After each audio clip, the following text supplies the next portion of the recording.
Hello, good morning, good afternoon, good evening, and a good night, or from whatever part of the world you're watching from. You could be anywhere else where you chose to be here. I don't take it for granted. Thank you for being here.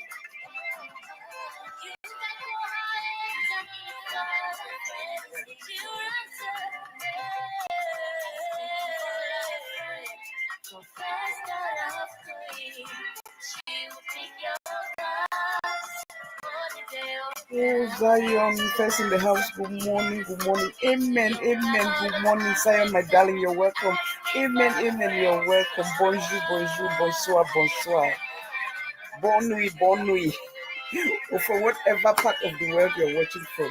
You could be anywhere else where you chose to be here. I appreciate everybody. We'll start momentarily. Thank you all for being here. I don't take it for granted. Thank you.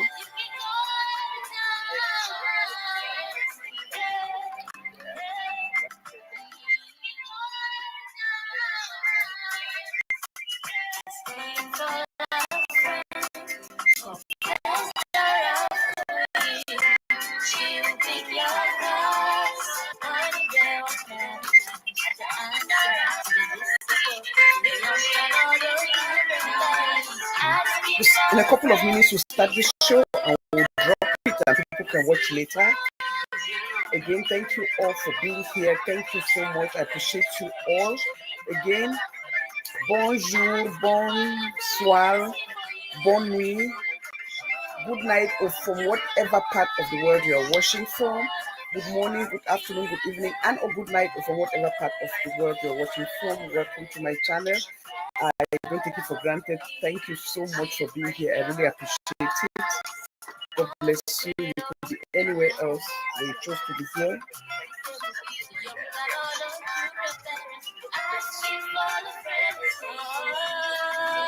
You could be anywhere else where you chose to be here.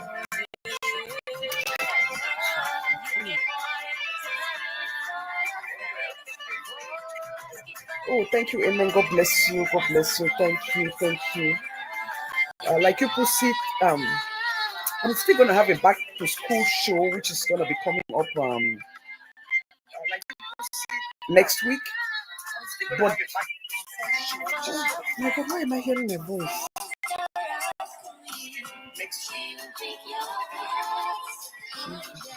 That is not right. Sorry. Jesus, sorry.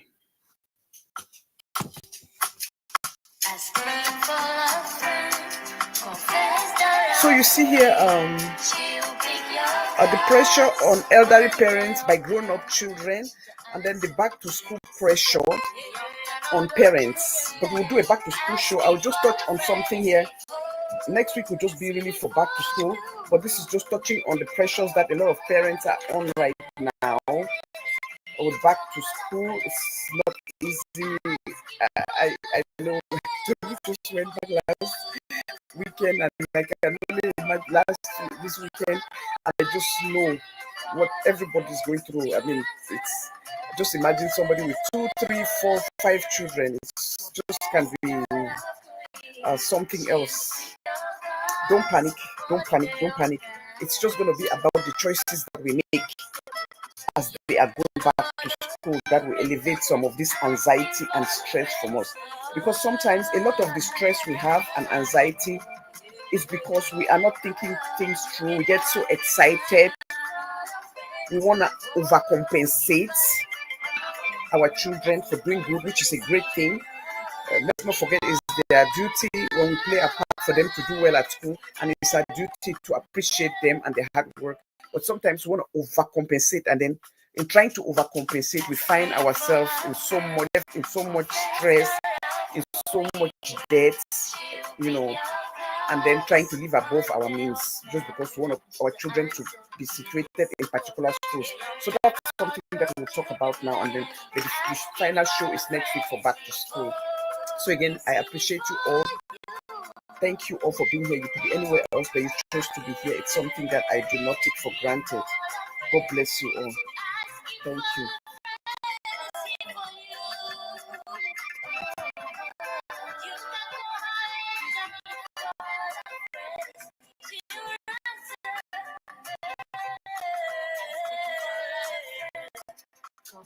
And as we are doing this, let's not forget our parents. Yes, we're going to celebrate them.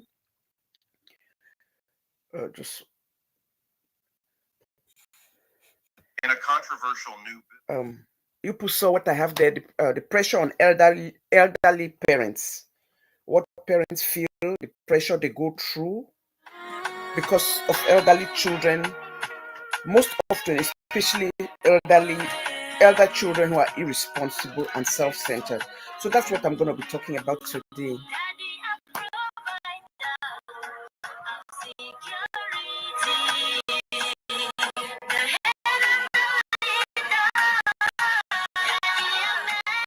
God bless you all. Thank God we're here. It's been a really rough week for me. I've not been feeling well. I almost postponed this show, but I'm like, no, I'm gonna come do it. Yes, just pushing myself. You have to push yourself. Sometimes you cannot succumb.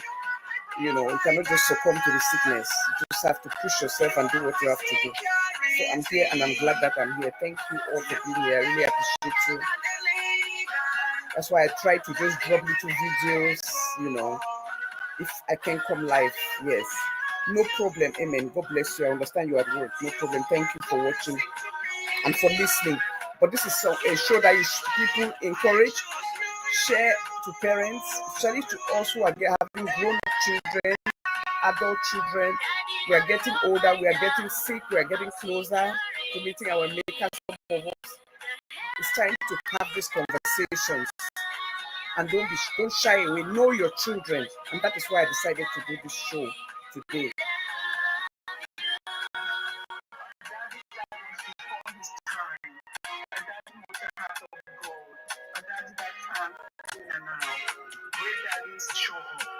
Great daddies fight for their children. Great daddies give every child an opportunity. Great daddies sacrifice for their children. Those scripts, those rights, you are a warrior. Okay, this was one of the songs that I wrote and directed a dedication to my father in celebration of all the fathers who are present in their children's life and who do their due diligence. And I thought on this topic that we have on the living will. See, my title is my thumbnail is the living will, because there's a will and a living will. What's the difference? We'll talk about that and some mistakes that some families make and some parents make. So we'll just talk about that. We learn from each other. Thank you.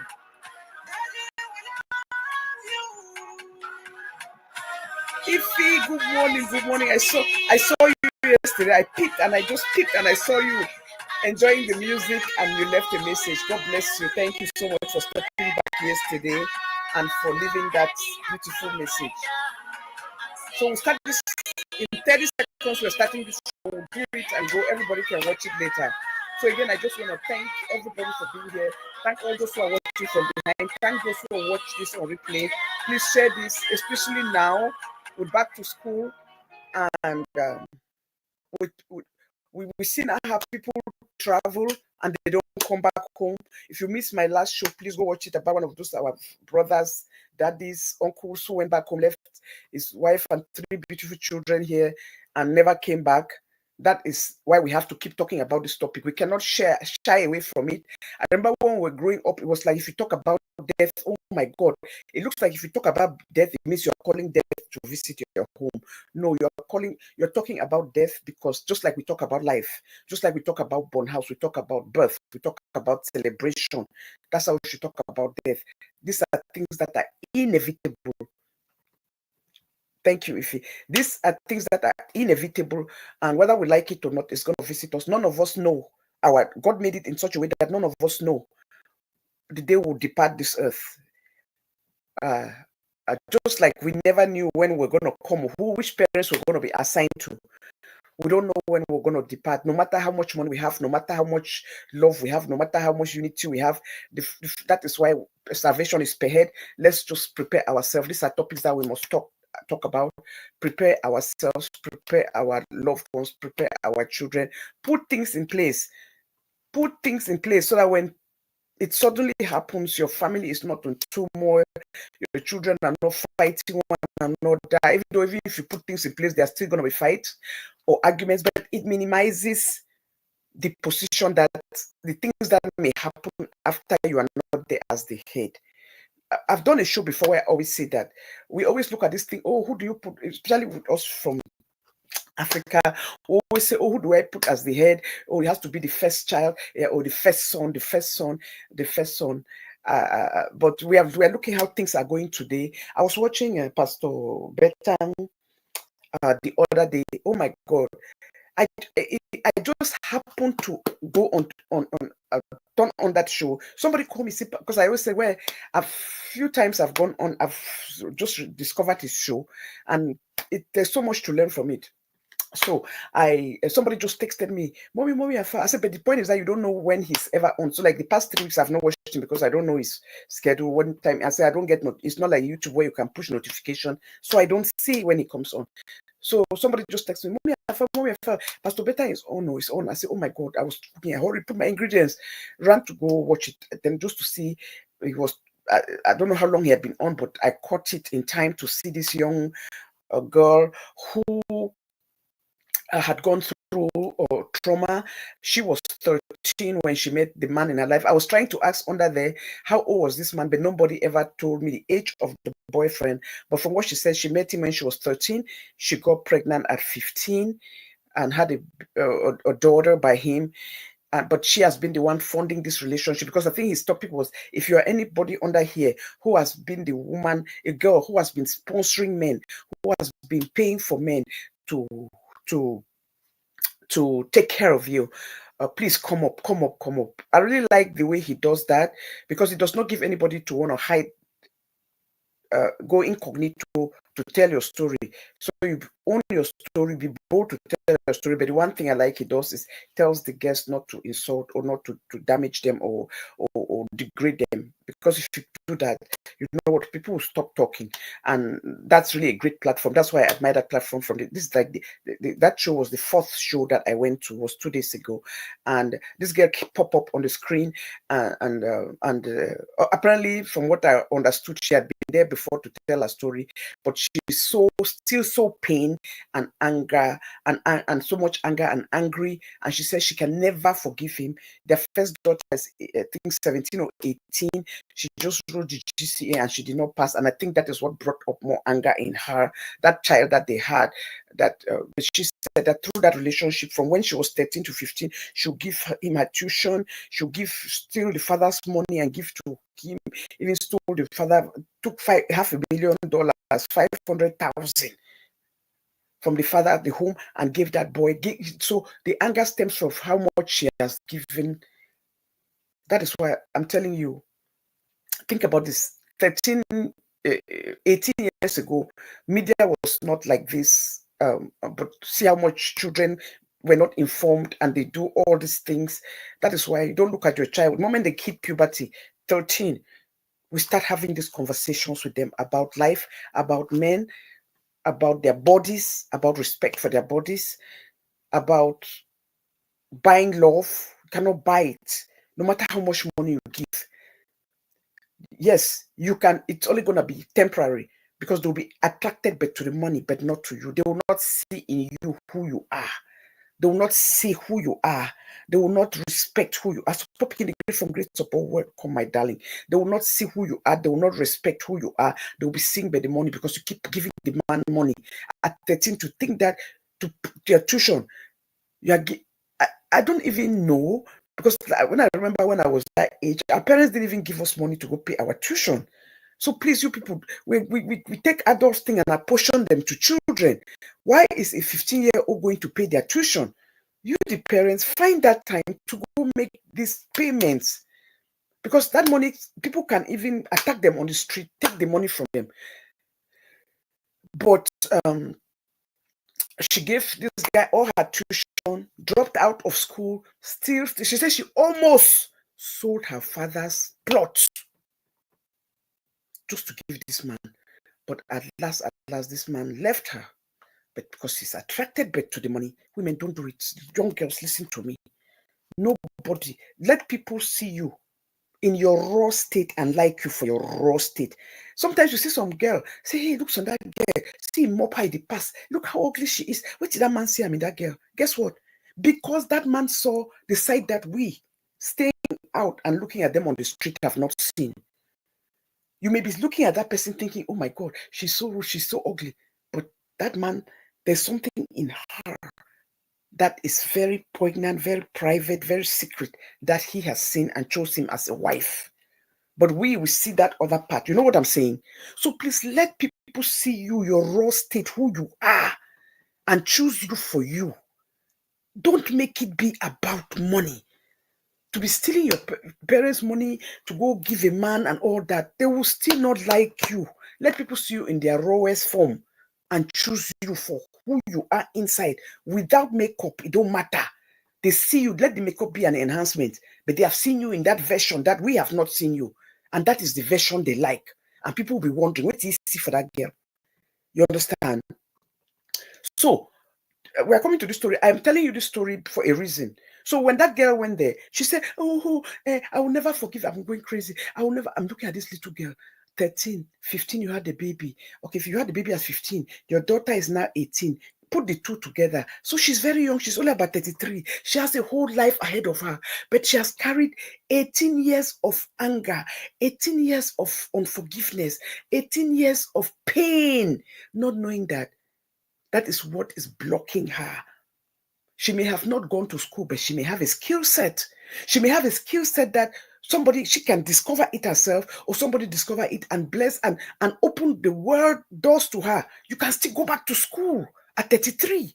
But if you have something that you can use to be making your money, you can use that to go to vocational school. Even if you did not have your class 7, go to vocational school, study, do some projects. If you know how to cook, use it. They can teach you how to vocational school, 6 months, 7 months, 3 months. You learn something. Go to cake baking school. You learn how to bake cake. They teach you how to sell. They teach you how to save your money, how to can put your money in small places and save it. Those are the things that you can learn. But it was the anger in her, and then what she said that broke me, that made her come up, and she was crying. He said, because I put a curse on him. I said that he can never, ever have a baby, a son. So that's where I'm coming now to this show, but I had to tell you the backstory. This show was 2 days ago on Pastor Betan. She can never have a son. He will never have a son. And lo and behold, this man is not only with a woman, this man is with her best friend. So it means he got married to her best friend. Why? Because you were going to your best friend to complain about your man. And that's what women do. Stop that. I told you people, go to a therapist. Talk to somebody much older, grandma or your pastor or somebody. Don't be telling your friends about your man. You may be telling your friend that the friend is single. Before you know, they're going back that they're going to go fix it. They're fixing it for themselves. And I think that's what this little girl got into. This girl went, fixed it for himself, married a man. They have 6 children. Guess what? 6 daughters. So plus her own daughter, 7. So basically what she said is that she cursed him. That's why the power of the tongue. Your hands must be clean. Your hands must be clean for it to work. She has spent so much. She has lost so much. She has had problems with her family because of this man. Because of the pain she caused the family, gave away her own livelihood, gave away her own education. Now the man is doing well, doing fine, forgot her, went now married her friend. He said, but what she swore was that you will never, ever have a boy child. That's where I came to tell you the story. I brought it to what this topic I'm going into. You will never have a boy child. So they have 6 girls, and all the pregnancy was by cesarean, by operation. That is what she swore on them. And that is what has happened. That is what they are going through. And they begged her through that show. I had a phone call that was very important. I was so angry because too bad there are shows in TikTok you cannot go and rewatch. So I did not see how it ended with her. If she agreed, but I was there persistent on that. Please forgive. I don't know if she saw it. Forgive because it's for you. It's not for them. It's for you to move on. You're always going to be wretched if you keep this kind of bitterness. Bottom line, she has sworn that he will never, and her satisfaction is that he will not have a boy child. And that is why I bring it to this point, because to say that in this 2025, that for somebody not to have a boy child, you have punished them, is an understatement. Has no bearing.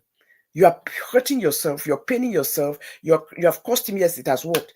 But inside those girl children may still be a child who will come out and be more than 10 children. So you always pray for a healthy child. You always pray for a good child. You pray for a child who listens, who pays attention, who has respect for family, who respects boundaries, who follows instructions, and who's a leader. It can be a boy or girl, it don't matter. Because inside those, you are praying that you shouldn't have a girl child. You have a girl child. So what you are doing is basically you're thinking that your daughter is less than. But that one child that God bless you with, I don't know if you had other children, because like I said, I left that show. I didn't know if they asked you all these questions. If that's the only child that you've had, because the way you cried because the child failed, don't worry. Pray to God. Let her go right again. Don't give up. Don't give up. Let her go again next year. She will pass. But that one child that you have as a daughter may be more than 10 children. So don't sit there and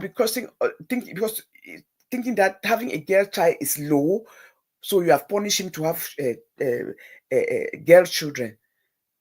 What a girl! There are some boys' children, some families who go there, is the girls all who are leading. Some of the boys, all of them, they on drugs. All of them, alcoholics. All of them, they just sleep now for bar, for road, for gutter. It's the girl children that. So that's why I brought this story. It's a mommy in Cameroon. It still means a lot. That's they even had 6 though through operation. Yes, they had six girls, all the 6 girls, all through operation. He said, I know a lady who went through same thing and caused the guy. He used to be rich and very lucky, but now riches. Yes. When you do that to somebody who committed themselves to you, did not cheat on you, was in that relationship with their good heart, was there for you, and you betrayed them, be very careful. Don't go around hurting people, men or women. Don't be in a relationship and somebody pour everything they have in that relationship with you, and then you take them for granted. And then when you stand and you do better, you forget, you burn that bridge, that person that helps you. Even if the relationship did not work, I'm not saying that you must be forced to marry somebody. If you people, you don't see them as wife material, but if you didn't see them as wife material, their money you should not have seen their money. You should have walked away from them. But don't sit, see, if you think that they have bad character, you sit by them, benefit from all what they had to give you, and then when you've succeeded, you drop them. It's not good. Be very careful how we treat people. It's not good. You see, if she said boy child, it may be he made a statement about her daughter. I think before I got that call, except I'm mistaken, I wish somebody was that show that can tell me how it ended. Because by the time I came back, he had left and there was another guest. Except, I think there was something that she said, like, I think she had another baby that was a boy. I think he made her go take it out. I don't know. Maybe I may be wrong. Because I think she was talking something about that. Then that's when I got that conference call that I had to take. It was very, very important from home that I had to take. So I don't know. Maybe I'm wrong, but please be careful, people who have really sacrificed and be there for you. If in your head you think that you're using anybody and doing that to them, be very careful, because you don't know the power of the tongue and how hurt people can hurt people. They don't have to go to no juju house. Only inside their living room, they can really swear for you it will work. And the reason it will work is because if their hands are clean and they were in that relationship with you, 100% loyal to you, and you turn around and do that, it will work. That is how curses are. So don't just think that you just cursed anybody. If your hands were not clean, you were there, you were doing dubious things, you were wicked to that person too, you were cheating. But in a case where somebody was loyal to do, went in and out there for you, in any relationship or any circumstance, and you just think that you can just do that to them, then the curse will catch you. That is just the fact. So anyway, that's why I brought this in about this. So coming to talk about the story, like I'm talking about the pressure of elderly. Please, we are all. I know God has blessed me beyond measures. To me, that's how I look at it. the fact that I'm alive, that I outlived my mother, because they always say that, oh, girl children. And I always had that thing in my head, oh my God, my mom died so early. I may not be able. So for me to have outlived my mother for almost, this is exactly almost 18, going to 19 years. It's amazing. I see it as such a blessing to give me an opportunity. That is why I always say that I did not see aging. The disadvantage is that I did not see her age, because they always say the things that our parents go through, most likely we go through, especially the girls.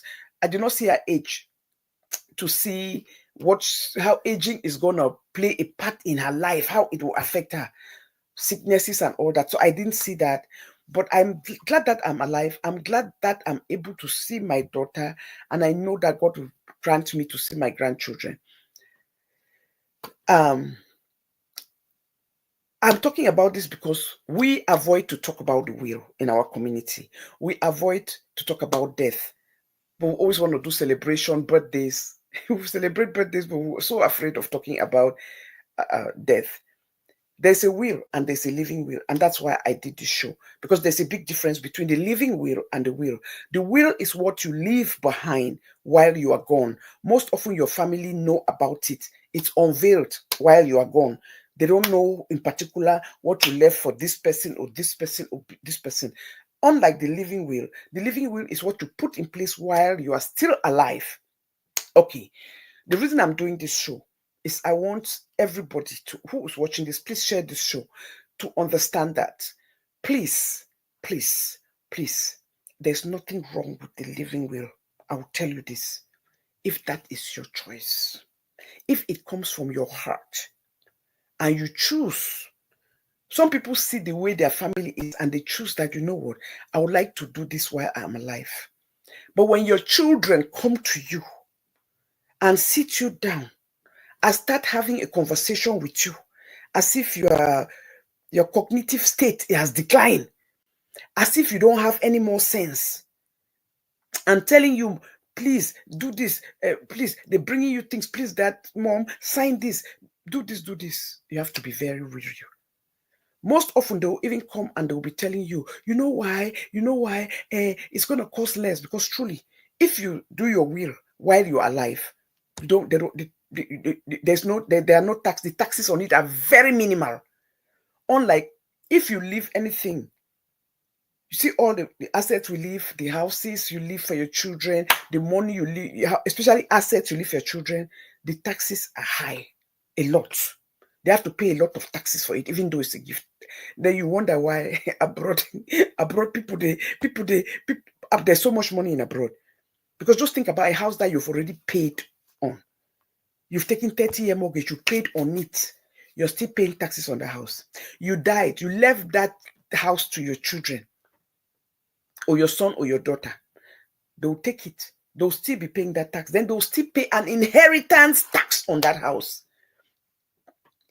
Now, this is where this play come in, where if you have greedy children, selfish children, they are coming now to pressure you to sign that house or that property, whatever you have to them, and telling you, oh, dad, because you know when you are dead, the taxes will be too much. They will tax us almost maybe like almost 30% of it.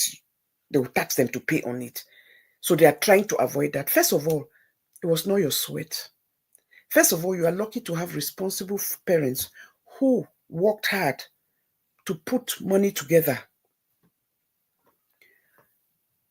and thought about you people and invested and left things for you people.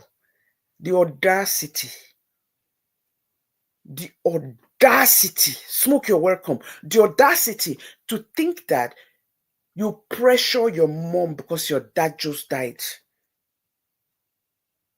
or your dad because his wife just died, his partner, his gossiping partner, the one person he trusts, he can talk about anything with. You see their vulnerable state, and then you come to them, please, can you sign these papers? Can you do this? Oh, because that, take care of this now, take care of this. Some of you even pressure your children. I'm saying this because most of us are having our children now in this country. Whether we like it or not, those children are raised here. And they have friends here. They have peer pressure at school. They listen to these conversations. And they see these things happen. So that the day our children will fall into that temptation and that prey, and they come to you, you have to be ready. You have to be ready. There's so much greed now in this world. They'll come to you, oh, Dad, you know you are by yourself now. This big house. What are you doing now in a 4-bedroom house? They forget that that house has been paid for. That house is an asset. Whether mommy stay in there or daddy still lives there, it's an asset. They still need peace. That house holds memories for the relationship they had with your mom or your dad when they were alive.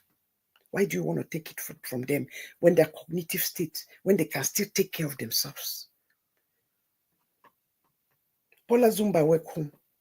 If your parents came on their own and said, you know what, I want to sell this house and I want to move into an apartment, it's different. Don't pressure your parents because of greed, because of you who have incurred your own debts, because you need money. So you are hurrying for them to sell their house so that the siblings can share the proceeds. So you go hold a meeting and come and manipulate them. Some of them will even go meet an attorney, bring them at home to convince them. Oh, your cognitive state. Bring a nurse. Bring a nurse who's your friend to come. Papa, mommy, have you started thinking about this? Because you're staying in this house by yourself. What if you fall? What if this? It's good if you are doing it for the right reason. But if you are doing it because you want to put hands in the finances immediately, if you're asking them to sign the living will because you are in a financial mess because you did not take care of your own finances, so you want to pressure your parent to give away the home they have known for 30, 40 years with their mother or your father, with your mom, that memories, to just give it away because of your own personal carelessness and greed. That is not a good thing. It's not good. So parents, please, yes, we brought these children to this world. We love them.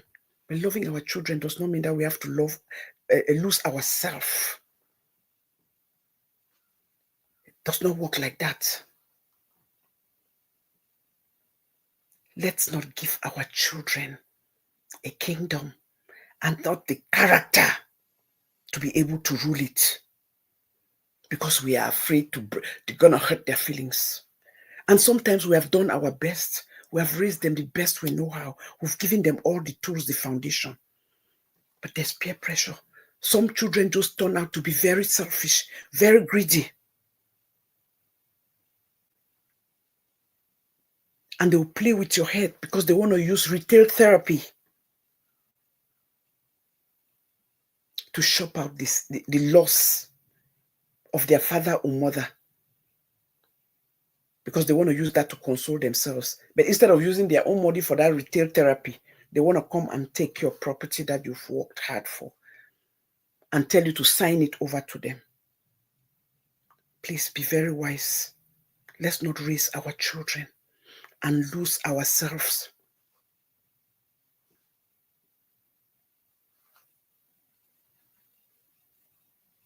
Let's raise our children to be the king and queens of their castle.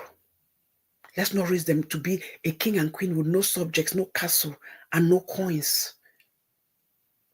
Let's not raise them in the effect that they think that they can manipulate us, worrying about us, helping us to save money when it's about them. If somebody's already giving you a gift of $1 million or leaving you a gift, why are you worried of that you will get 700,000 instead of the 1 million because you have to take 30% and give it to taxes? Are you not even lucky that your parents kept that money for you? Did they have to? Have they not raised you already? Let's remember one thing. Inheritance should have nothing to do with blood, because that is sometimes the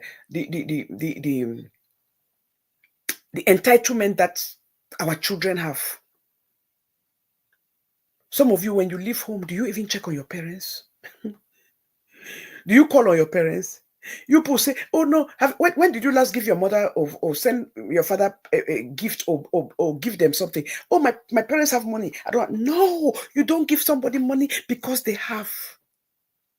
You don't give somebody gifts because they have or not have. You give them because you love them. The guy with the vibes, you're welcome. You give them because you respect them. You give them because you honor them. When you love is something that's so deep. Why do you give your husband a gift? Why do you go to the mall? It's not your husband's birthday. It's not your wife's birthday. But you see something beautiful. And you just say, oh my God, my husband will like that. Oh my God, if I don't get it now, somebody else will get it. Oh, I will get it for them. Because of that love you have for them. How do we leave home? And then we don't give to our parents because in your head, you say, oh, my father has money, my mother. No, it is the love in you. It is gratitude. It is openness. Love is God. God is love. You thinking about your parents and just getting something for them. Stop it, Mom, I saw this, Dad, I saw this. It warms their heart. You don't know the joy it brings in their life. Let me tell you, the older we are getting, the more lonely we get. And that is the truth. You know why? We don't go out as much as we want to or we could. Sometimes health crisis. Most of our friends are dying.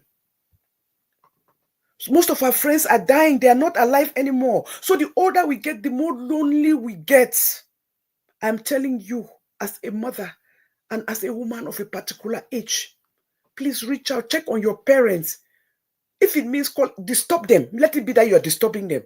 If you can, to call them 3 times a week, 4, 5, every day, do it. That may be the only phone call they have. That is to be the only phone call they receive. People have their lives.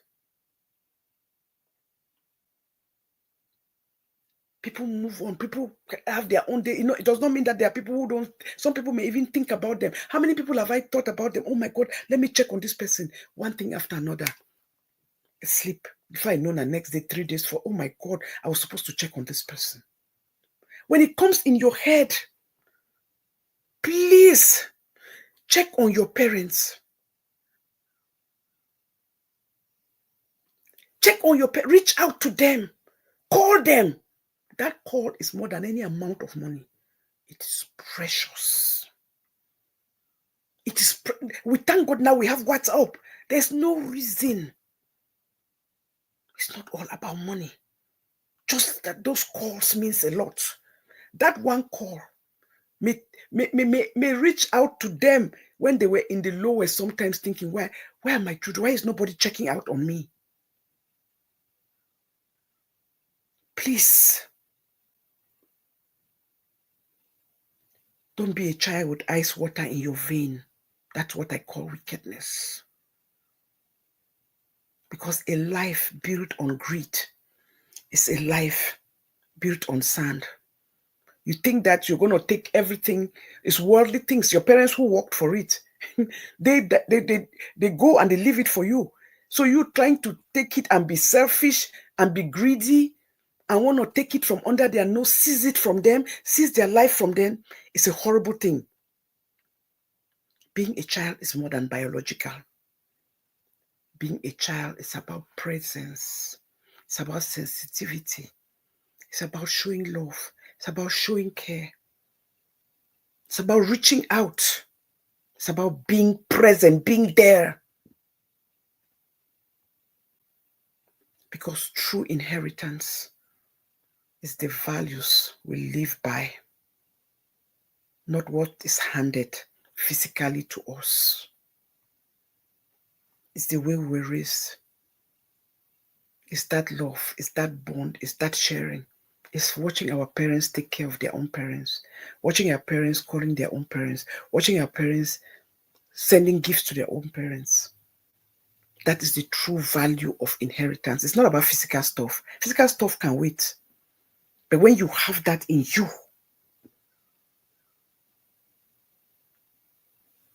You will not go wrong. It's a blessing. It's a blessing. Because true legacy is measured not in dollars,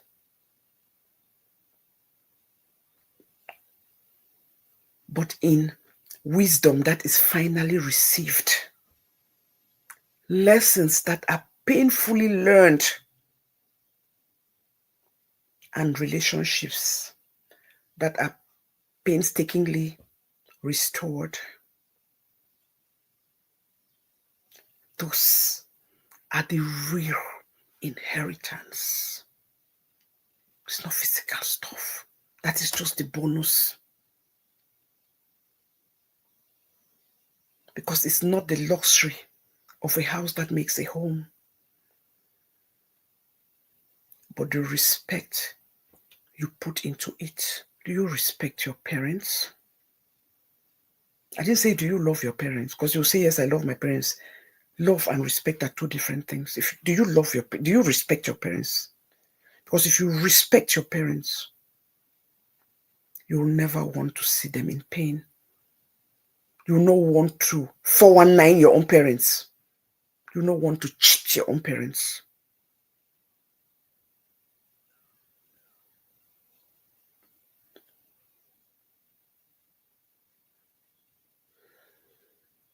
Because that is just the fact.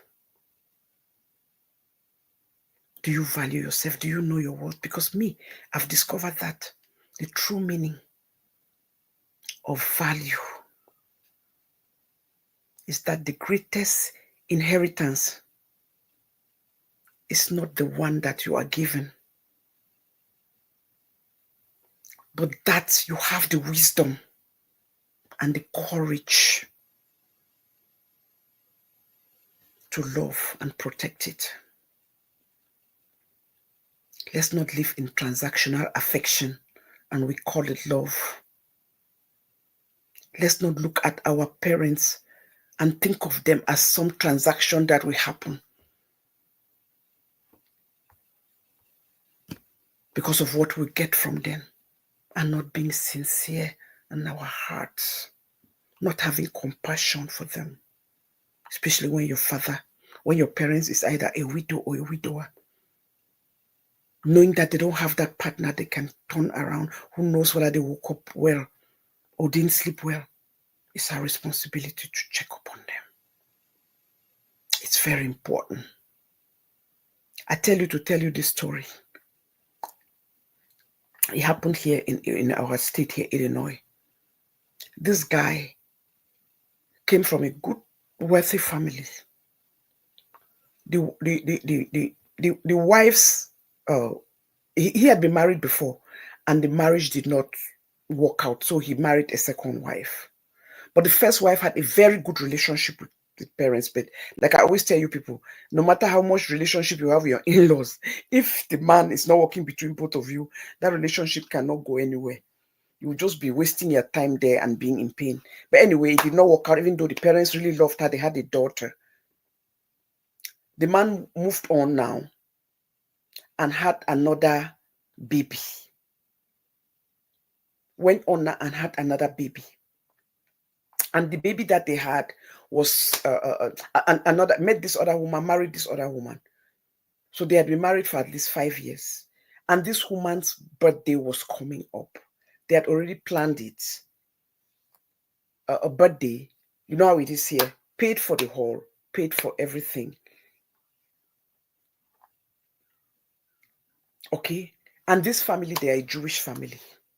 And you know how we Jews like that, they don't keep cups like that. So this the father went to work and had a massive heart attack 3 days before, 4 days, I think 3 or 4 days before that, 3 days before that, their daughter-in-law's exorbitant wedding. They had welcomed her. It was their son. That's their son. The wife's only son, and they had welcomed their only son together because the man had children too from a previous marriage. But 3 days before, the father died suddenly of a massive heart attack. Unfortunately, they had to schedule that funeral on that 3 days that fell on that day as her birthday. This was a man who has built a big empire here. They had a big shipping company here. They have a $1 million company, very rich family. She went ahead, the son, the day of the funeral, of the burial, he called the mom that I can't make it, I can't come, I have to help my wife, guests are coming, we had to pick them up. But the father had died 3 days before. You know your culture, that they must bury him on that day. It was your place. I know and I understand. And I understand. People, I throw this question to you people. Should they have gone on with that wedding? Or should they have postponed that wedding as soon as the father died? Because the family was in mourning, and focus on the funeral and do that birthday later. What do you think? Me, my opinion, birthday go, birthday come. If you miss this one, just like you could move it. If this one did not go as exorbitant as you wanted, there's still next year to do a birthday. But this son did not show up for the father's funeral. The embarrassment was very clear. He works with his father in the same company, their family company. All the employees were there. He was not present. He did not show up. He was not part of it. The mother was broken. The one person that was supposed to be there to console and be there for her was not present. And then the party went on. The mother was broken. You know how it is here. People don't live with you like with us, at least in Africa. People will stay with you for 2-3 weeks, 1 month even. They don't just, but you know how it is here. The moment the funeral is over, 8 hours later, everybody's gone. That is when she went home and felt the emptiness, the pain, the sadness. She wept. She wept and wept and wept. Did not call her son. That party was over. 48 hours later, he called. Oh, Mom, how did it go? And the reason he called was because they needed more money to pay for some things that were added to that occasion. And she got really upset, and that is when she went off and said, you did not show up for your father's funeral because of a party that you could have postponed. It was 3 days, yes, but you could do it. I say this to say that I stand with the mother, because I remember last weekend there was a family baby shower that we're supposed to have. You understand? All our children, they have bought ticket to travel for that baby shower. Their cousin's wife was having a baby, and that was their first baby. But that baby did not want people to come. Thank God they had that baby on Wednesday, when the baby shower was, on Thursday, that baby shower was supposed to be last week, Saturday. All of them have bought ticket. They call everybody. The baby is already here. Cancel. You know what I'm saying? That is why I said that Papa died 3 days before that party. You put already in mourning. Even if it was another tradition, they can bury that, but you put in mourning. There was no reason to carry that birthday. You could have postponed it. Call everybody who was flying in from other states. Our father just died. We've postponed the party. Vendors will understand. They may, if you're not getting back the money, you are moving it to another day. You're moving it, you're going to still use their facility. You move it to another time. But for you not to show up for your father's funeral because it was your wife's birthday, your father's burial, because your wife had already, you tell your mother, but it's something we'd already planned since last year. But death, we don't plan death. We plan birthdays, you can move it and plan it again. So there are certain things in life that we take and we destroy relationships. We destroy. And the Father has seen this in the Son. We know our children, let's not pretend. The Father had seen this behavior in the Son, that he is that kind of son. And that was his only son, even though he had children by his first marriage, but they were two girls. This was his only son. He had seen that in his son. And he had been having a conversation with his wife, but did not want to hurt his wife. Like, I don't know where we went wrong. He looks like he's selfish, always thinking about himself. When they have family events, he always give an excuse while they will not show up. His wife has already planned this. So they had seen this before. So before the father passed away, like 6 months before this heart attack that took the husband. Because when he had the heart attack, they tried to revive him. He was in the hospital for at least, I think, 3 days before he passed. He came to before he left, but 6 months before, this man had changed his will. Gave his first 2 children from the previous marriage, left for them. His son had a daughter, this is son, from his first marriage, left for the granddaughter, put money to put in her trust.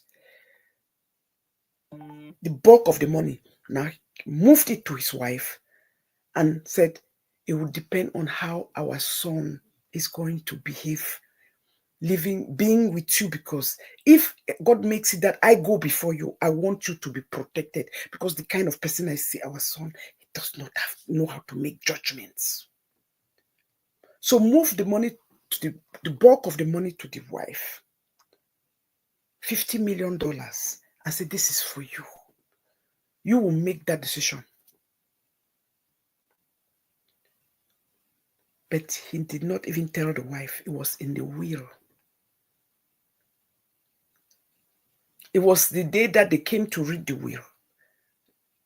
When the attorney called, how they do it here, the first week they come immediately and reading the will, and then they read it.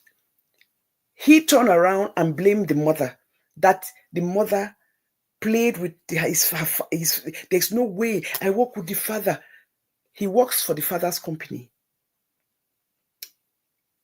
He's his assistant. He makes 1.2 million. So he still makes very good money. The father did not take his salary, did not touch his salary, did not touch his job. All is that he didn't took him out of the inheritance 100%, gave everything to the mother, that it will be contingent on her to see how he behaves, because the way he sees him.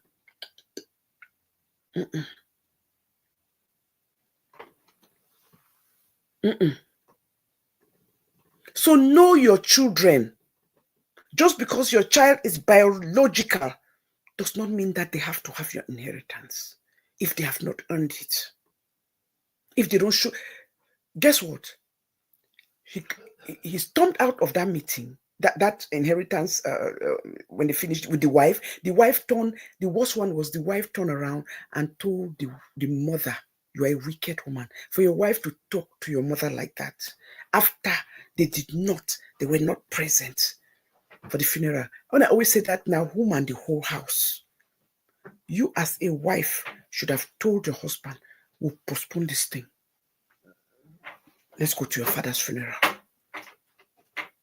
You did not help your husband's judgment. And he is there trying to please you and end up losing everything, and then for you to turn around. And that thing was changed 6 months before the father had the heart attack. It was changed 6 months before the father had a heart attack.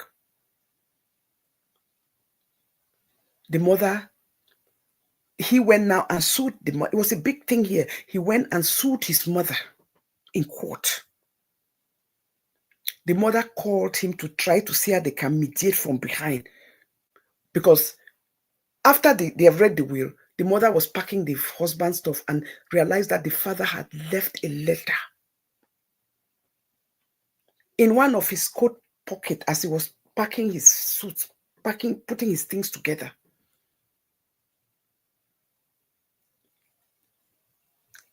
Apologizing to his wife and saying, I did not want to hurt you. I love my son. I love our son as much as you love, and it's your son and my son. But where did we go wrong? Our son does not even, we are not in his agenda in anything he does. The disrespect is too much. The entitlement is too much. He said, even at work, he said, I don't tell you the things he does at work. He said, I've settled 3 harassment lawsuits at work. I didn't want to tell you because I don't want to break you as his mother. We've lost this deadline that we lost millions because he did not bring those, follow those, the meetings we have. He did not show up for a board meeting because his wife had something going on that he had to go and support his wife, something that is scheduled. Proposals that were set, and we lost millions because other companies were able to put those proposals ahead of us, and we lost it because of him. He said, so I am telling you so you know. It pains me to let you know this. If you are reading this while I am gone, I want you to know that I love our son. But I cannot hand this company over to him. He will work too hard. He will soil it and bring it to the grounds. And the mother wept and cried. And that's when the mothers called him. When they went to that first session in court, it was all over the newspapers in the city. I can remember that so well. And this was what, in the early 2000s. The mother came and when they went, it was all over the place. It was affecting their market value and everything, because that's a company that investors were involved. And for them to be in court when he works for that company, the son, was not good for the image. So the mother called him from behind. Let's have a talk. Let's mediate and see how we can fix this. He came, had a conversation with the mother. The mother said, all your father ever wanted from you was respect. You don't show him respect. Even in death, you did not show him respect. Your father was right. You did it. You showed what you did for his death on the day of his funeral. The disrespect, the shame, the disgrace. All his workers, employees, the company closed down to pay him homage. You were not present because your wife had a birthday. And he listened, and then he walked out. At the end, it was his daughter, his granddaughter, their granddaughter, his daughter, who was only 16 at the time, who ended up bringing peace into this family, who made his father, she overheard a conversation between the stepmom, who she had a good relationship with, and somebody else when the father was not there, saying that they will fight. All she wants is a fair share. As soon as this man gets this company, win this case, she's out of this marriage. It was that 16-year-old daughter who overheard that conversation between his wife and a third party that came and told the mother, recorded it and brought to the grandmother. And that is when the grandmother used that, called the son again and said, listen to this. By the time the mother is calling the son to come and listen to that, he said, Mom, it's already over. She packed, I was ashamed to tell you, she packed 3 days ago and said this is not what she signed up for. She did not come and marry to live on 1.2 million salary a year. That's what the husband made. She was not working, just playing golf, enjoying, going to stores. I'm not going to sit here because she already saw that they were not going to win. she walked away from that marriage. So by the time the mother is even calling the son to play that thing, that VN that his daughter recorded, she had already walked away from that marriage, and he was ashamed to tell his mother. He said, Mom, she already walked away. She already packed and left, that she's not going to live on my income. And the mother said, well, there will be no job for you even, because you have been compromised. You cannot even work, but I wish you well, my son. You cannot work for a company.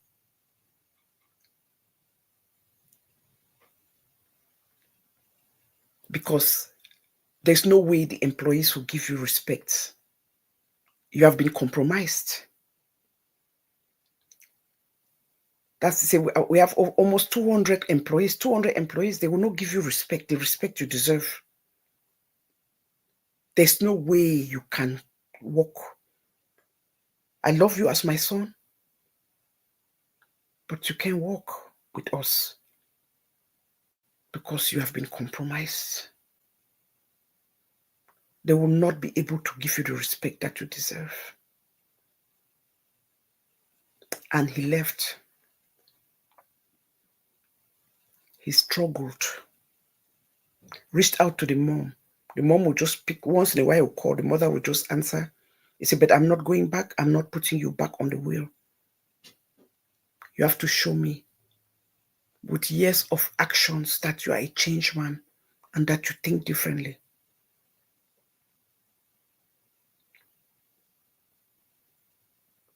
What she did with half of the money she inherited, she opened a foundation in her husband's name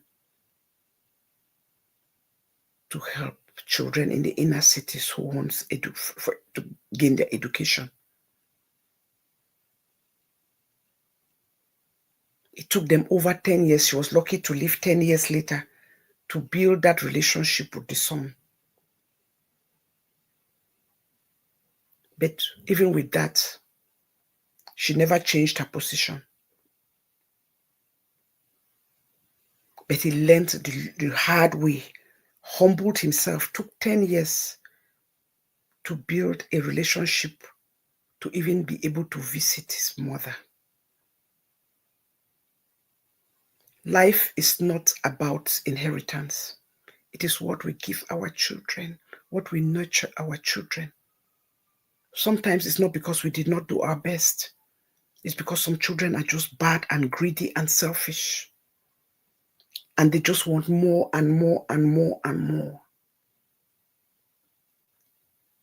So please, don't be intimidated. Don't let your children stifle you. Don't let your children come and say, oh, you belong in a nursing home now because their mother or their father is dead. When your cognitive state is 100%, you can think for yourself, you can go to your grocery, even if you cannot drive sometimes, you can take your Uber somewhere, take a taxi somewhere to do your own stuff. You can hang out with your neighbors, your friends. Don't let your children tell you that is what they want to do to you. Be very, very wary. It's good to love your children, be kind, but don't let them use you. Because that is the new thing we know is the culture here. But there's nothing worse than living among strangers. Sometimes we always say, oh, but you put them in nursing home now. They're in nursing home, but amongst who? I told you about one woman who was our own African sister. She had this thing that I had, this sickness that I had with nerves. They went and put the children, convinced her, mommy, we don't have time. Please, they regret it today. That was the worst decision they ever made. But again, she was single. But it was the worst decision they made. Because this was a woman who was just 62 at that. It was 2 years ago when I think I told you this story. When I put her 2 years ago, put her in a nursing home. What killed that woman was not the sickness in her body. What killed her were the bed sores that she encountered. Was the amount of time she was pushing the bell and nobody going to her room to check on her. Because when the children were visiting and realized that there was too many bed sores, they had to install a camera. So now they're in court suing that nursing home. It's all about care. It's not about the money. You may have the money in their bank account, paying that nursing home $10,000 every month because you poor have the money. In the bottom line, it's care, it's love, it's a mindset thing. It's care, it's love, it's mindset. It's one-on-one. It's knowing that you are loved. It's knowing that your children care. It's hearing them on the other end of the phone.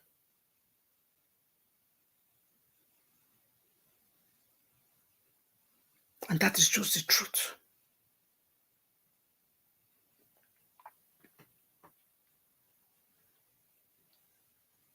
Careless death. Thank you. Money wise, penny wise, and pound foolish. Thank you. Amen. A 62-year-old woman, it was not the nerve pain that killed her. It was, she got infection, got infected with those bed sores.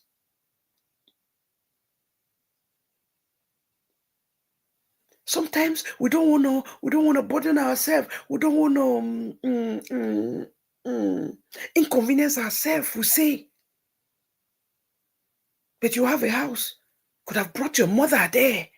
At least let her be under your watchful eyes because it was nerves. You don't want her to be by herself. Bring her to your house.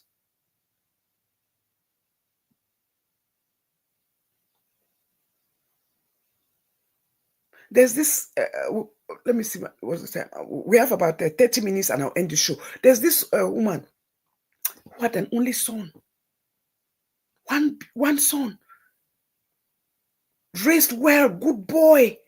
Got married to a good wife. The mother had a great relationship with the woman. They blessed with a daughter. When this daughter was 8 years old, 7 years old, they diagnosed the father with cancer. Okay, baby, I see you. They diagnosed the father with cancer. They gave this, by the time they realized it was already stage 4. They gave him 4 months to live. While he was at hospice, the mother and the wife came. The mother had worked for this company that the mother was 62 years old at the time. The mother had worked for this company for 35 years. It's a retail company as a sales assistant. Everybody knew her. Great woman. When they came there, the son said, "Mommy, promise me one thing." He said, at the journey I started with my wife, I didn't know I was going to leave my daughter. Mommy, the only way my daughter can stay connected to me. Then he talked to the wife. Please, he said, "Mommy, sell your house. Your house is all paid for. Take that proceed. And let's get another house. Let's get another house so that my daughter can have a comfortable life with my wife." He said, then beg the wife, "Please let my mother move in. I don't want to.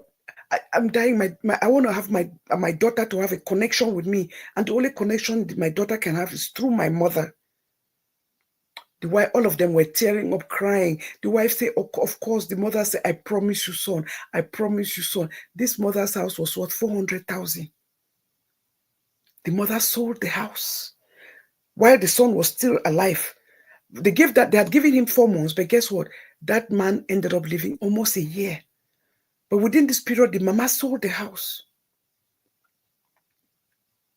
Got the deed of they went and looked for a new house. Got the deed of the new house. The mama moved in with them.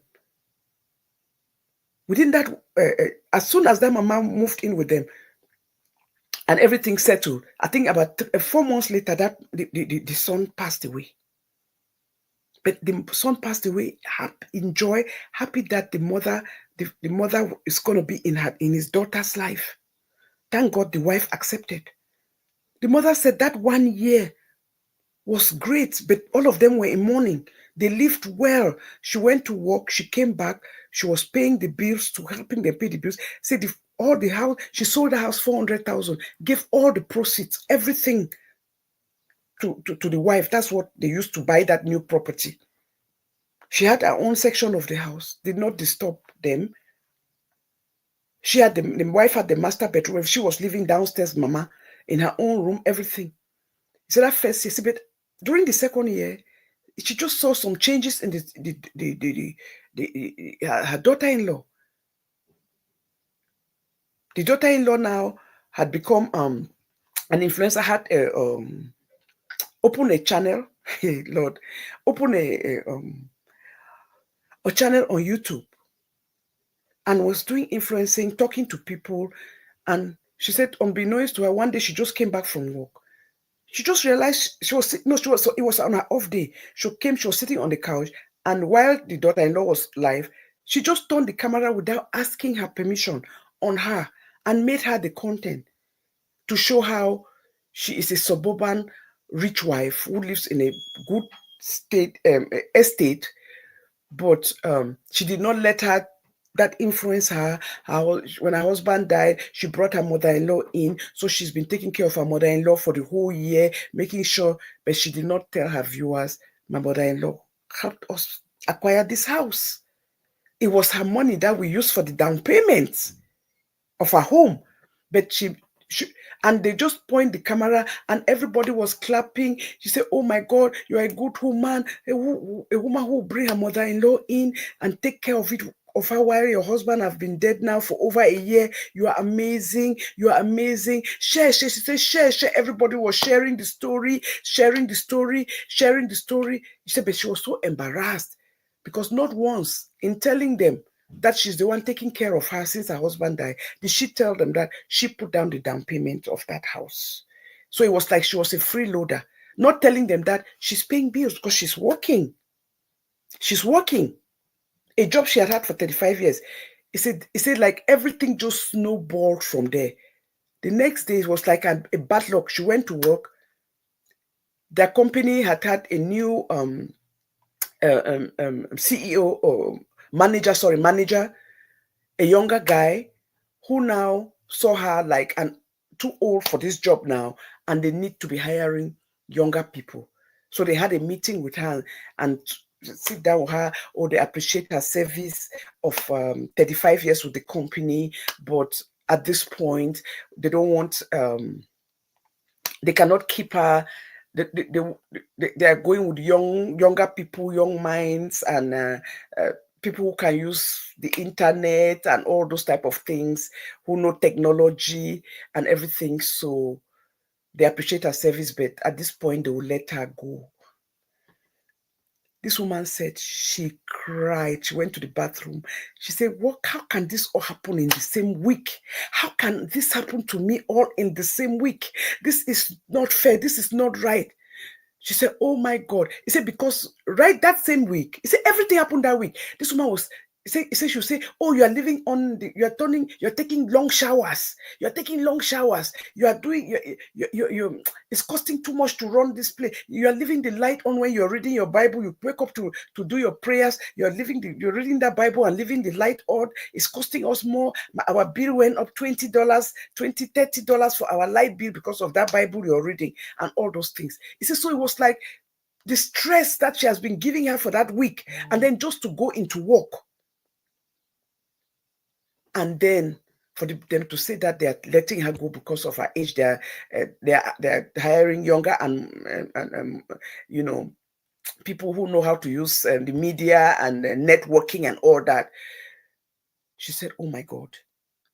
She said for the first time, she's somebody who's a very honest person. She had to tell lies.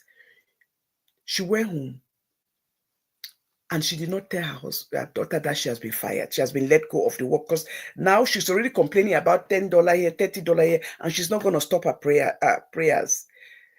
So she just told her that they have given her early retirement, that the company have given her early retirement. She did not tell the daughter because it would have been a different ball game. She would have gone crazy. Maybe He said, unbeknownst to her, just telling her that, the daughter said, oh, so they are giving you early retirement. It still means that he said, but I'm going to have a pension. He said, but it's not going to be the pension that you have, normally after 65. So this is early pension. So you don't have that kind, you know what I'm saying? According to the daughter, her head now is that, because she did not tell the daughter that she was let go, fired. That's fire, being fired. She told the daughter that early retirement. So he said, early retirement, you are not even going to have the full pension, because the full pension, you needed to work 3 more years. So now, oh my God, and you're going to be eating. But he said, she's talking as if I've always, he said, even with the money, he said, every month she hands her $2,000 to run the house. Every month she gives her $2,000 to run the house. And then she adds $300 for utility, 2,300. So 2,000 to add to the mortgage and 300 for utilities. And now she's crying. Oh, I think it's time for you to go. I don't think that I can live under the same roof that I'll be go. It means now you'll be staying home. It means that it's more utility, because then the air conditioner is going to be home when you are home. The air conditioner is going to be on, and all those type of things. He said, so I don't think, he said that just something tore her in the heart. He said the way this woman talks to her, forgetting that she sold her house that was already paid for. She did this because a promise she made to her son. He said, and then why the daughter was talking to her and screaming, her granddaughter ran to her. So why are you talking to grandma like that? She came and hugged her. Grandma, I love you. Grandma, I love you. She said, mommy, don't do it. Why are you screaming at grandma?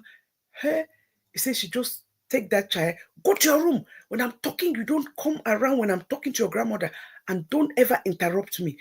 Send that child to the room and then turn around and say, you have to leave now. Because what I see now is that my daughter is going to start disrespecting me because of you. So you have to go. You have to go. That woman said, oh my God. Oh my God. So it's what? Okay, it's now almost 7 p.m. 7 p.m. So I'm just letting you know, in about by the end of the month, it's about 2 weeks before the end of the month, you can start looking for a place where you can move to right now. And then he said that night she could not sleep. When that woman left the next day, her granddaughter went to school, the daughter went to work, daughter-in-law went to work. That morning, she just packed her little things, the things that she could take, her documentation, her paperwork, and everything. Guess what? I forgot to tell you people the best part of it. While the moment she told, they did that thing to her at work, she called an attorney that helped her, that she has been working with all the time. Her husband had some problem at work before her husband died, and called this guy. This man was still in practice, and told the guy that this is what I just went to work and this is what they did to me. He said she did not even realize it though. He said because she just needed somebody who knows them to talk to, and it was this attorney. It has become like a friend. It was a schoolmate to her husband. He said, "Oh my God! Say you have a case here. This is a he said this is discrimination on your age." He said this is a discrimination lawsuit. This is a discrimination lawsuit. It's time for you to take action and file. And this man went immediately to the company. What the daughter has given her these 2 weeks. This man went to the company, draft everything, sent to the company that you just send this woman away. That's discrimination based on age, based on what you put to her, what you wrote on your thing. That's discrimination based on age. Therefore, we are going to court. When that company heard that, oh my God, they did not want to hear their name in the news. They did not want it to go to court immediately. Within 48 hours. Guess what they did? They settled for 2.5 million. They did not want it to go to court. They were going to court. They were suing for 10 million. They decided that, you know what? Please, hush, quiet, I beg. Let's leave it like that. We've made a mistake. We are sorry. They gave her 2.5 million. Then gave her half for wrongful termination, and then gave her $500,000 more, 500,000 more, because they did not even let her finish her shift. that day. She did not commit a crime. So in all, she got $3 million. So when the attorney told her, he said, don't tell your daughter-in-law, just sit quiet. She said that you should go. Don't say a word. Be very quiet. He said, so within that, it's like everything just fell in place. So she got that money all. She left now. When the daughter went now to work, 3 days after, she just packed her stuff. What she can take. Little, call a car, an Uber, put everything in there, and she tell them. He said it was a lady who was driving the Uber who came. The lady picked her big suitcase, put it in the car, and said, where to? He said, just take me to a 5-star hotel downtown. When she went to this 5-star hotel, he said, I have never lived in a 5-star. He said, she went there, they said, where, ma'am? He said, presidential suite. He said, I have the money in my account. He said, call the lawyer. Is it okay for me to use the money? He said, the money is already been sent to your account. It's right there. You see, the money, he said, check, the balance is there. He said, she just went there, stayed there, took a very hot shower, had one of the best meals of her life. When laid out in bed, then she really cried, mourned for her son. Then she woke up in the morning now. This attorney now gave her a different attorney that she could use in housing. And she called this attorney, took all her paperwork. He said what the wife did not realize is that her son in dying protected her. She gave them that 400,000 for that sale of that house. And the son, when they did the mortgage that they took, the company that sold the house to them, the deed, her name was in the deed of that house. So she is a co-owner of the house. So that was the good thing that her son did to protect her. Her son made her name was there. It was in there, but that woman did not even realize, did not see it. She thought that it was her and her husband as a unit, because her husband, because he was alive, his name was in it. The wife's name was in it, but he put his mother there as a co-owner because her mother has given them, sold her home, giving them that 400,000 that they had used for that down payment of that home. And the attorney said, oh my God, you are a 50-50 partner. You are a 50-50 partner. That their house was worth 1.5 million. So they wrote now a letter to her. The attorney wrote a letter to her daughter-in-law stating that that house, she has to make a choice. They put it up for sale or they share the proceeds. She went crazy. Share what proceed with who? With who? And they had a meeting. She brought her own attorney and they sat down and they realized, and that's where she saw, oh my God, the deed, her name was in the deed of the house. Therefore, she was a 50th partner. The woman said, I'll buy you out because I don't want my granddaughter to forget where she lives. I'll buy you out. The house is 750. I'll give you 750. The house was worth 1.5 million. I'll give you 750. Then I will take out 100,000. That was the lawyer talking, or the mama was not talking. She will take out 100,000 for wrongfully evicting her from her home, a home that she was a partner in. So by the time they finished everything, that woman ended up with 500,000. She said, I'll give you the cash now. Either you choose that or let's go to court. And she realized that she cannot go to court and win the shame, the disgrace, putting her daughter through that. And in that clause of everything that the husband had left, that even in writing, that my mother, as long as she lives, will be a part of my daughter's life, because that's the only extension of me that she has. And the court honored that. And the daughter was going between the mother and the grandmother. It got to a stage, the woman said she's moving out of state. See how irresponsible she was. She couldn't take it. She left that child with the grandma. And the grandma loved it because it means the daughter did not lose the change of address, change of everything, lived in that same house. Is that this story is to show us how wicked and how we always take seniors for granted instead of respecting them. You forget the hand that fed you. You are wicked to that mama, but you forget that you live in that kind of mansion is because that mama sweat, that mama's hard work, paid her bills, her home was paid for, she sold it and gave you all the proceeds, respected her son's wish, loved her granddaughter enough to see you like a daughter, and it did not matter to her, and then to treat her that way. So people, let's be kind. Life is too short. Let's be kind. Let's respect seniors. Elder abuse is a crime. Even in this country, elder abuse is a very serious crime. Respect your parents. Loving them is not enough. Loving them is not enough. Respect them. Check on them.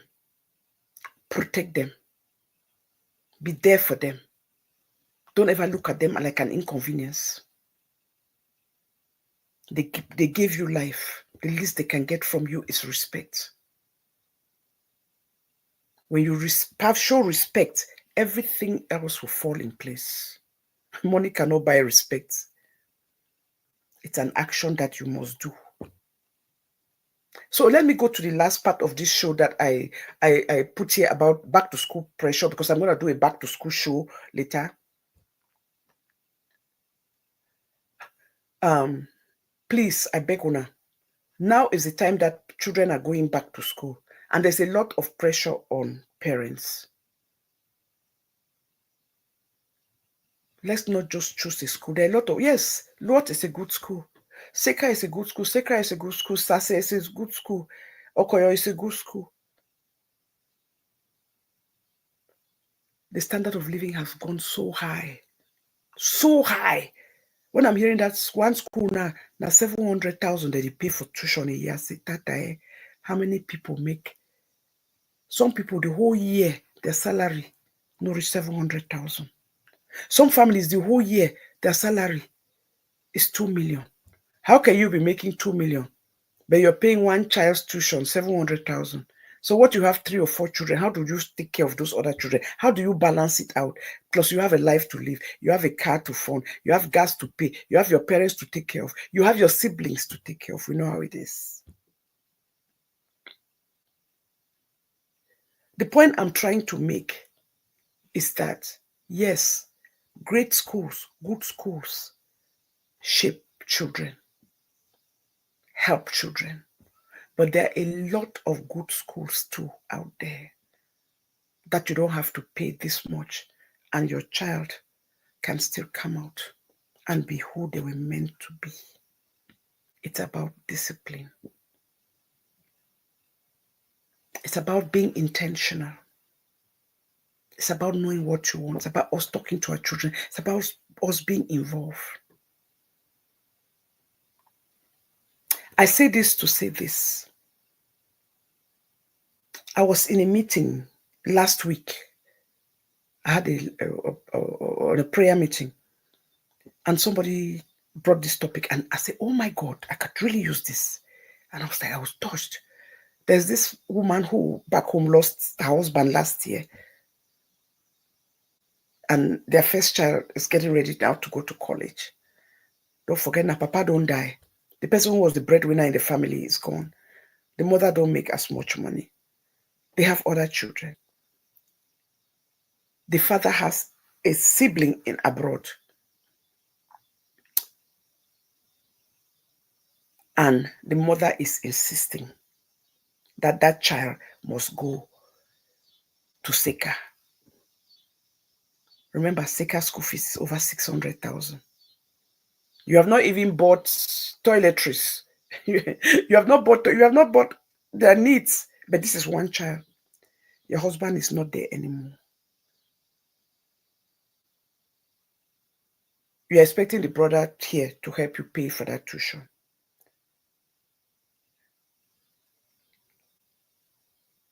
The husband's wife here is very upset because yes, he's gonna pay for that tuition, but they have so much bills. They have not even paid their. They don't have enough. They are barely paying their own bills.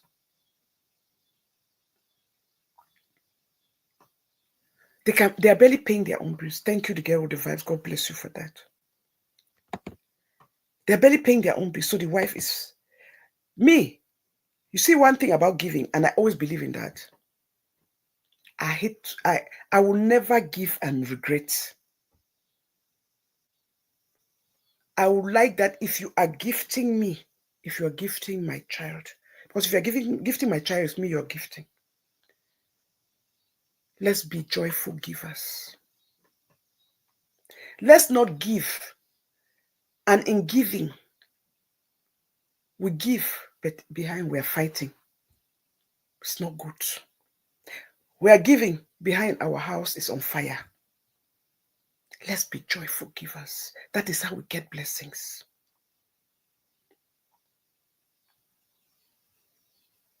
The worst thing is to give and be regretting or be crying or be fighting with your spouse or your partner. But I want to tell us parents, if you're in a position like this mama in Cameroon, what would you do? Please, mothers, the competition na go kill we. This competitive spirit in us is a very bad thing. Because my friend is picking, if you say you're picking the seka, you're picking the laws, you're picking the okoyon, you're picking the sacred heart, you're picking the sase, but you cannot afford it.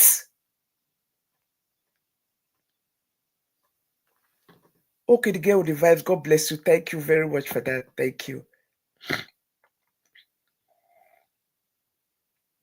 Thank you. Thank you for liking the shows I'm making this day. No problem. I understand. That's why I always make it and just drop it so people can watch it. Competition is our biggest problem. Think about it. Let me give you an example for us who live in abroad. It's like my daughter Tolu. I remember, hey, you people know my story. I had her 40. She's my world. She's my life. The dreams I had for her and everything. That is why when I got sick, Tolu was 16. I cried. I said, Papa God, why now? This child is going to go to college. She needs me more than ever. I need to walk. I wept. I was sick and just crying. My husband looked at me so say, why are you crying? Where's your faith? God will take care of everything. Let's just put it in prayers. The God who gave us to us at this age. I'm looking left, I'm looking right. I say, everything was on one income, mortgage on two income, mortgage to income. Now my husband don't be left alone. Now he want to pay the bills. Now he want to pay mortgage. How can I? Where's savings don't go? Oh, at that time I'm looking at acupuncture, all kind of things. Stem cell we've tried, acupuncture, all those things. Insurance did not cover. Exhaust savings, exhaust everything. I said, this is not really the worst temptation. I'm crying, but I never let Tolu see me cry. I never let her see me weep. Because I did not want it to break her.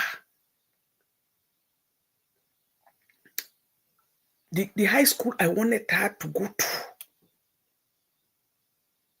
was a Catholic high school. I loved it so much. School fees there now, what, 15,000, almost 15,000 a year. To me, that dream has gone. There's no way she can go because you have to pay out of pockets. Couldn't do it on one income. I just took my heart and said, oh, that dream has gone. She went for the interview, passed everything. I'm telling you, she still went because she too loved it. She went. Her grades, everything, they loved her, everything. Because I did not want to tell her not to go. But I was hoping that she would go and then her name will not be on the list of acceptance. But see how the devil did. When she went, that is, her name was top of the list.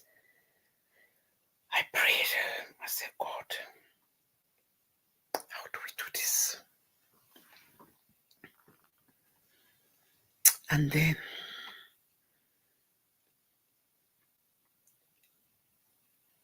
my husband said, we cannot give up. So don't worry. My husband's faith is that kind of thing that when I met him, he used to be that man where I used to be angry before. Because you tell he said, why are you worried? It's already done. It's already taken care of. God is already ahead. Now look at the look. He said, God is ahead. And then often he always said that, then you just see that it would just happen. So, but I'm looking at it. I said, this one would always talking about small. This is 15,000 a year, 2 years of high school. I said, Jesus. My husband said, don't worry. Focus on your health. I don't want you to. I don't leave to look to me. Leave it to me. Leave her to me and my God. I don't want you to be stressed out. It will affect your healing process. I beg you. I will agree when you don't go and me this crying. I said, I go the ball. Somebody came and called my husband. He said, there's a school not far from you, very close. To get in, it's not about money. It's very expensive, but you don't need money to get in. You need luck. You know why you need luck? Because it's not by your name, it's not by your surname, it's not by your last name, it's not by your grades, it's not by how intelligent you are.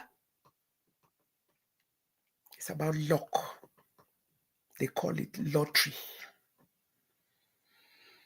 My husband said, this is our chance. He said, trust me, she's going in. My dear, I said, Tata, prayer must require fasting. My husband could not go. Remember, he's the only one working. He needs to be at work. Don't really exhaust it time because of my health. He has exhausted his vacation time. Didn't have even one day. Tolu, that day happened. It was 5 p.m. in the evening. My health, I can go. One of our American friends whose daughter was in the same school, Tolu, her mother, because it's her friend, came and picked her up here. They went. Before my husband left for work, we prayed. And then he left. I did hear Nasumahan. They left. I just want turn. That thing started at 5 o'clock. First name. It was lottery. I'm telling you, this is lottery. You stand so you see how they pick them, how the thing they swirl so it's life. That's her friend's mom. Send me a text. With emojis. Tolu has been picked. Tolu is the first. She's the first that she has been picked. She's the first name. She has been picked. I said, I don't die. I don't die. This cannot be true. This cannot be true. My dear.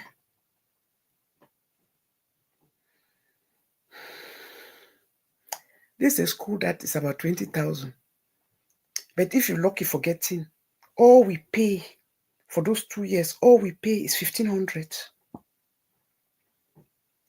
Tolu was the first name on that list. Lottery.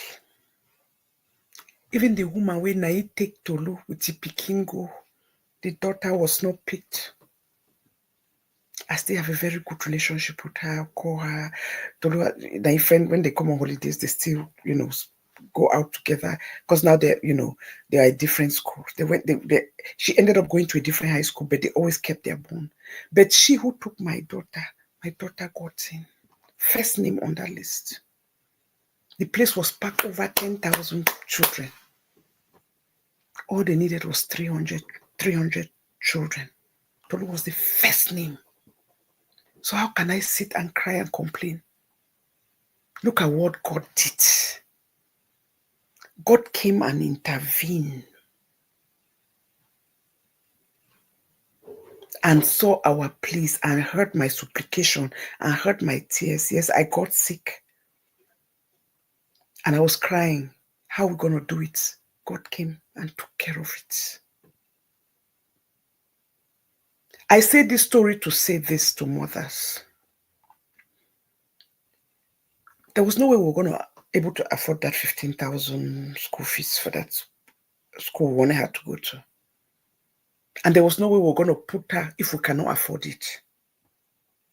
I cannot take your child. You cannot take your child and put them in an exorbitant school and expect somebody else to be paying for you. That's why I'm telling mothers, Machele for Africa, for Cameroon.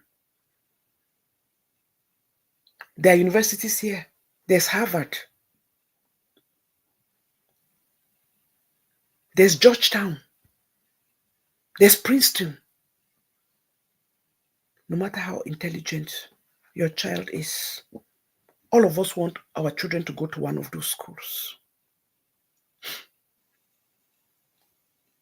But if you cannot afford it, you cannot afford it. There are other good schools. You make them seek admission to the other good schools.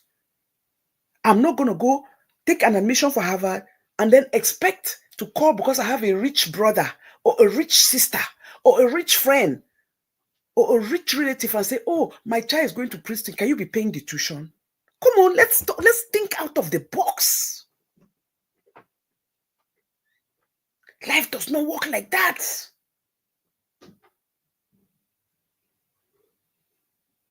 There are other good schools, a lot of them.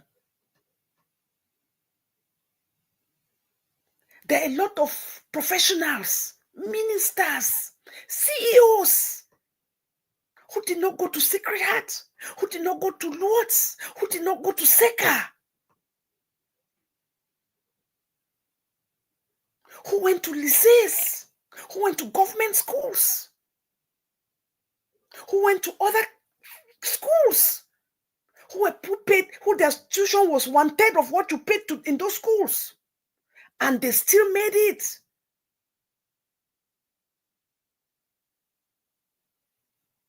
You will not stop your destiny. The most important thing is to give that child a foundation. The most important thing is to be present in that child's life. The most important thing is to be advising your children. Give them the right advice. Be present in their life.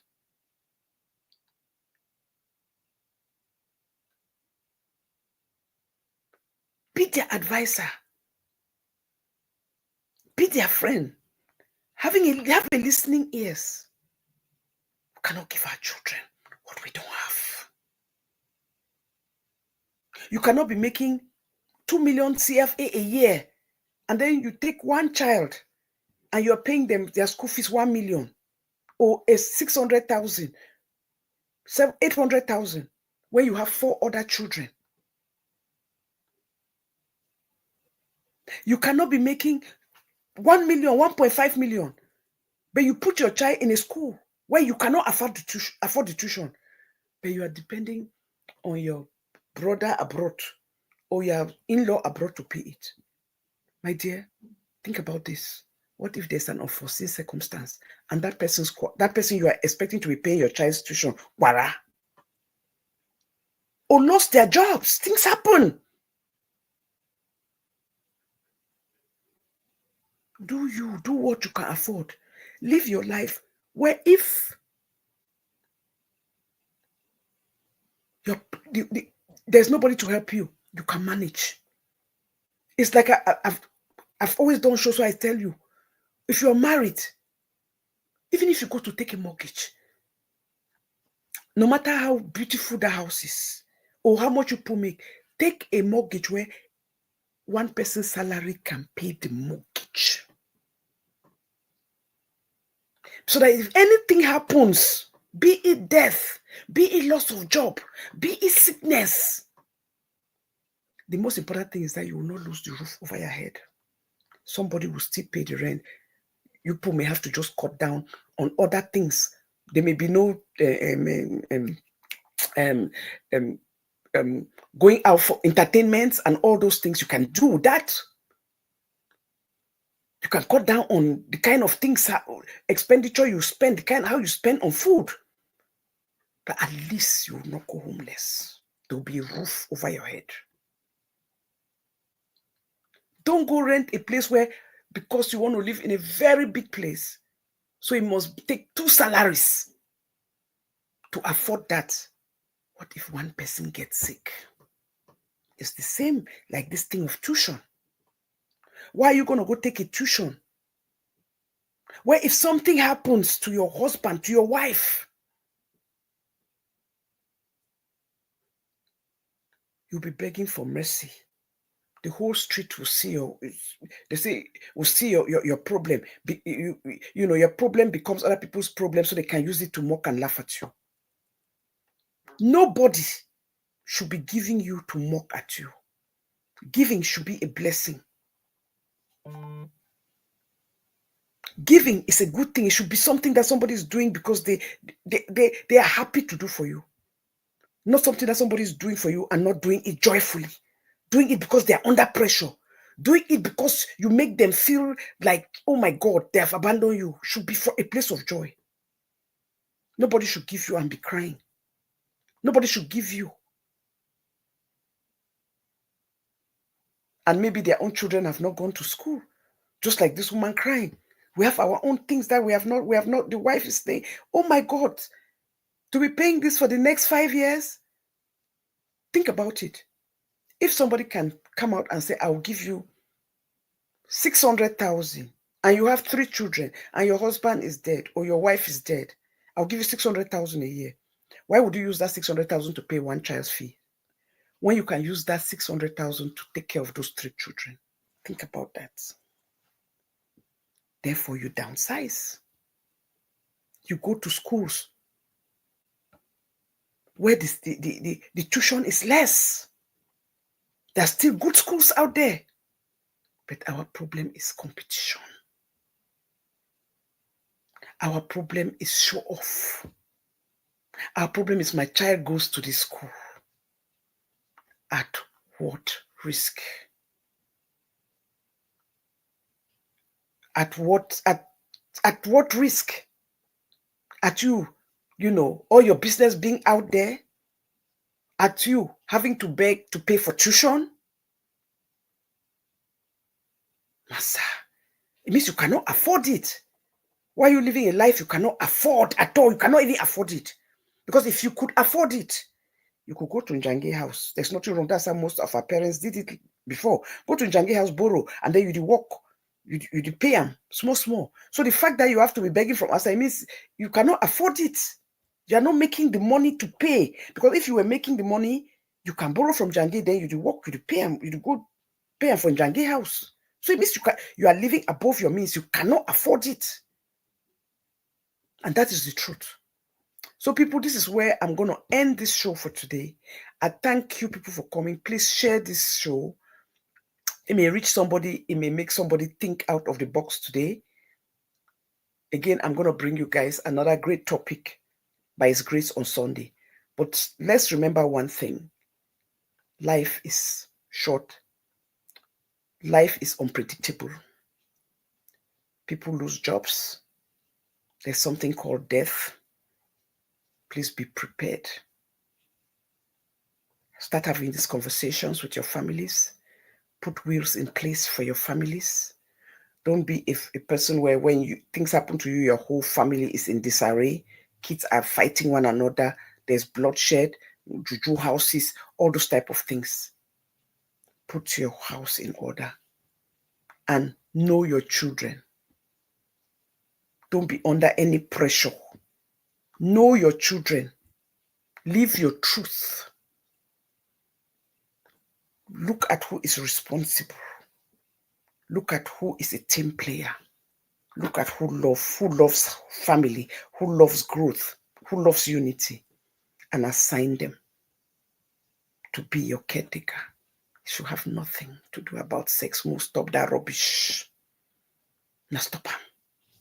It's not about a girl child or boy child. It's about a responsible child. It's about a God-fearing child. Inheritance has nothing to do with blood.